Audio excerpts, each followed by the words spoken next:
विधानसभा निवडणुकीसाठी आज सकाळी 7 वाजल्यापासूनच मतदानाला सुरुवात झाली आहे। लोकशाहीच्या उत्सवामध्ये मतदार जे आहेत हे मोठ्या उत्साहाने सहभागी झालेले आहेत।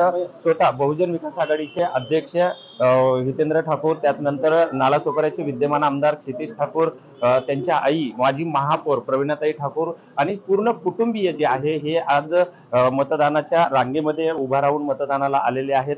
आपण जर बघितलं तर सकाळी 7 वाजल्यापासून वसई, विरारसह पूर्ण पालघर जिल्ह्यामध्ये अतिशय शांततेमध्ये मतदान प्रक्रियेला सुरुवात झालेली आहे आणि सर्वत्र मतदारांचा जो आहे उत्स्फूर्त असा प्रतिसाद आपल्याला पाहायला मिळतोय। माझ्यासोबत स्वतः बवियाचे अध्यक्ष आणि वसईचे विद्यमान आमदार हितेंद्र ठाकूर आहेत। सर, काय सांगणार आपण रांगेमध्ये उभा राहून लोकशाहीचा जो आपला अधिकार आहे हा बजावत? मतदान एक पवित्र कर्म आहे। या लोकशाहीच्या महोत्सवामध्ये सगळ्यांनी वोटिंग केलीच पाहिजे। जास्तीत जास्त वोटिंग करा, योग्य उमेदवार निवडून येतील एवढं बघा।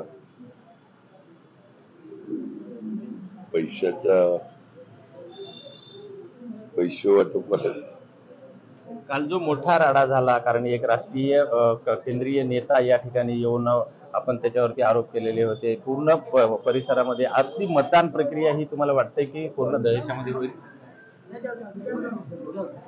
नाही, मोठा राडा झाला, आरोप केलेले कशा करता? 9 लाख पकडले ना, 19 लाख सांगितलेले आहे त्या चॅनलवर दाखवलेलं 19 लाख, 9 लाख कसे झाले? आणि आम्ही आरोप सरळ केलेला 5 पैसे, फोडाफोडी, कुटुंबामध्ये भानगडी, हेच उपद्व्याप लोकांनी केलं। कशा पद्धतीने मतदान प्रक्रिया सुरू राहील आणि मतदारांना काय आव्हान? नाही, वसई तालुक्याची किंवा पालघर जिल्ह्याची, ठाणे जिल्ह्याची यावेळेची एक परंपरा आहे, शांतीनेच होती। सर्वत्र शांततेने मतदान होईल आणि लोकशाहीच्या उत्सवामध्ये प्रत्येक मतदारांनी अतिशय उत्स्फूर्तपणे मतदान करावं, आपल्या योग्य उमेदवाराला मतदान करावं, असं सुद्धा आव्हान या ठिकाणी करण्यात आलेलं आहे। विजय गायकवाड, TV9 मराठी, नालासोपारा।